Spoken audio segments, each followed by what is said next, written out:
Okay, this is process mapping for August 8th. I'm going to go over the ES, start with the 60-minute time frame.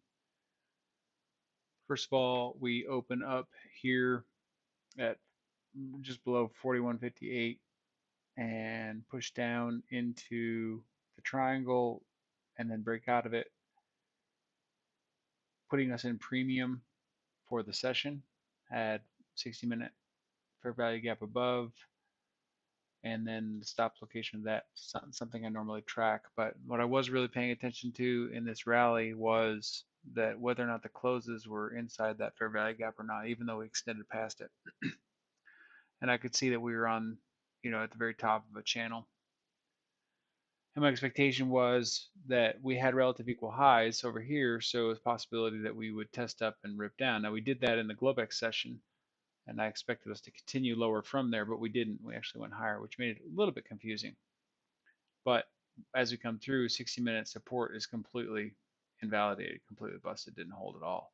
So sort of makes you wonder what we're holding. Now, the one thing I want to point out is that I did get a short off where I had a very reasonable, I could have had a reasonable belief that these relative equal lows would have been taken out, but I was not able to hold to that. That cost me pretty significantly. As I go down to the 15-minute, we have the fair value gap that was created breaking the structure here. So I felt like that validated this to go short, even though on a lower time frame, it maybe says something a little bit different. But anyways, we take that out and then creates this fair value gap, and it rushes up during the 9:30 open and then breaks through that, puts in a double top high, closes lower, and then continues to sort of melt down, testing the apex of this triangle here. Interesting note to point out is that even though we're in premium and we never make it back to the midnight on the global session up here, inducing higher prices, the London and Globex low, or excuse me, the London and the New York low are sympathetic to one another. So that idea being that probably we're going to go a little higher. If we'd taken this out first, then maybe we should have gone short. Hard to say.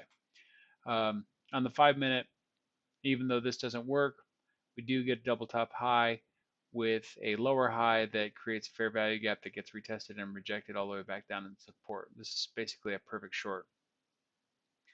And then you get another opportunity a little bit later on in the day just before lunch, and then another opportunity just after lunch, and then not much of an opportunity after that.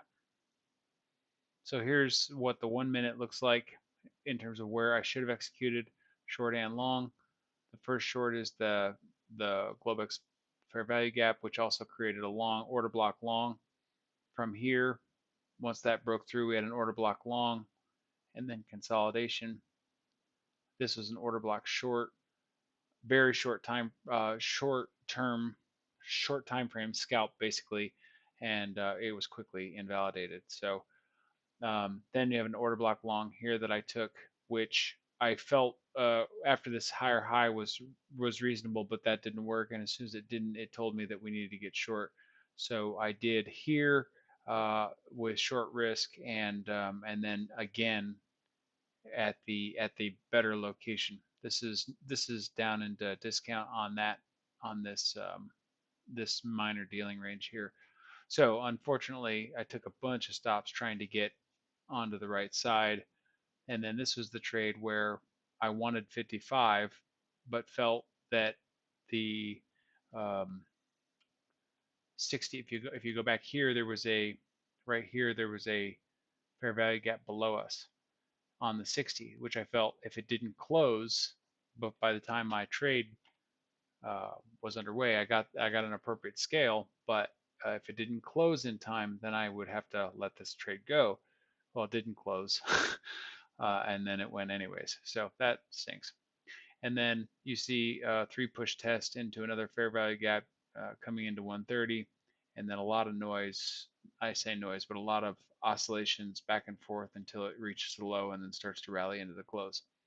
So that was today. Process use was waiting largely for fair value gaps. I did a little bit of scalping here and here. but those didn't really turn out that well. So scalping is not really the most ideal thing.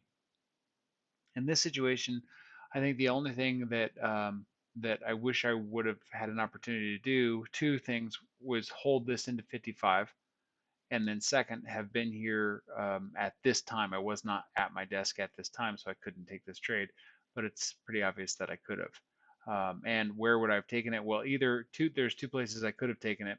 One is right here, and the other one is right there. Now, I was here for this, but in my mind, the reason I didn't take it is because it was coming off of a lower low, and I felt as though that we should probably see a higher high, even though, so that this was just a fielder's choice. I just didn't take it because I didn't feel like it was reasonable. And then as a result of that, I walked away and then wasn't here for this, and then started to kind of fight down here. I had a couple of meetings and stuff like that. So there was things going on that made it not possible for me to get every single opportunity there was today. But there's still things that I'm working on. So that was today.